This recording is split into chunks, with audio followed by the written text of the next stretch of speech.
Hey guys, we're super excited to be here at the LA Fit Expo. It's our third year in a row.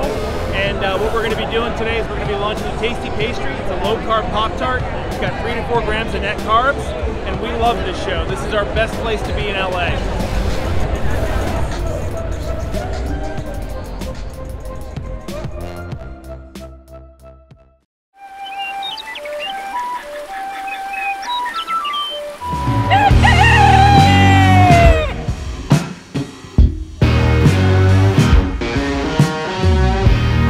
Welcome back to Legendary Foods Muscle in the Morning.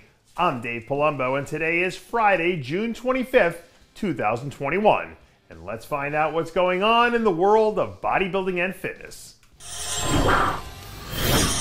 We talk a lot on this show about first impressions and how important they are to establishing a tone for an athlete's season.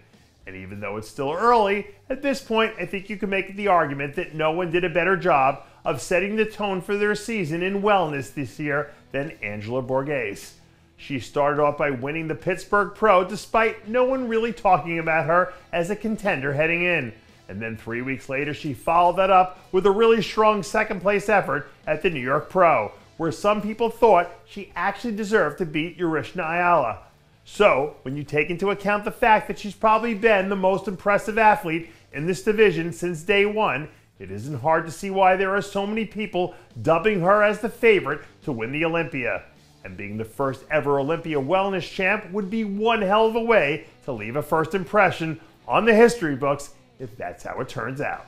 A few weeks ago, Ben Pakulski interviewed Dorian Yates on his podcast, and during the interview, Ben quoted Flex Wheeler as saying that Dorian was one of the only people he'd ever been around who had a physical presence that changed the energy of the room.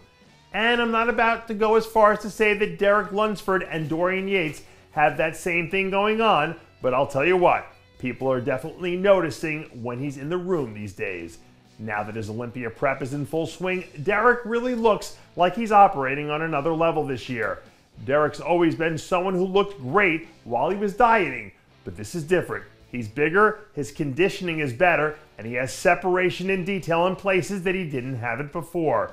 It's still way too early to tell if this will be the version of Derek that we've all been waiting for, but the vibe that he's been giving off right now is different, and people are starting to take notice.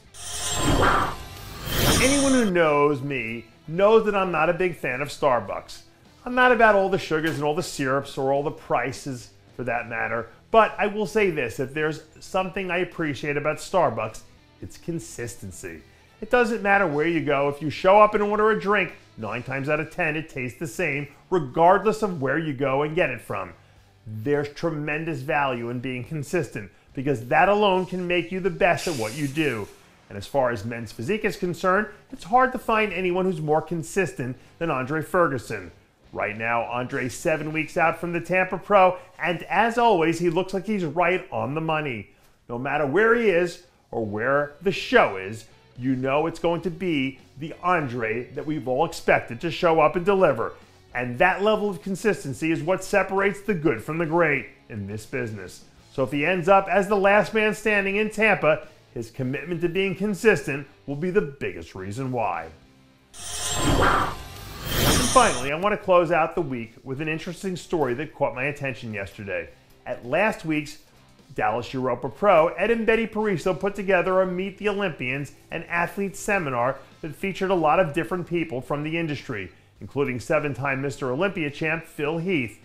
And during this time on the mic, Phil said that the reason he believes he lost the Olympia last year was because he missed his peak for the show.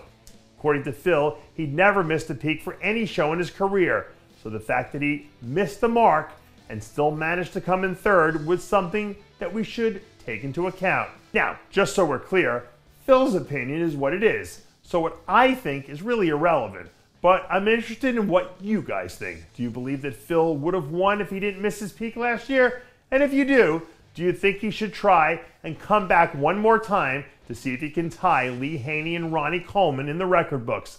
Let me know in the comments below.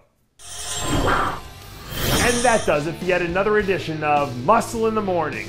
I'm Dave Palumbo, reminding you to always be true to your passions And make sure to follow us on Facebook, Twitter, and Instagram.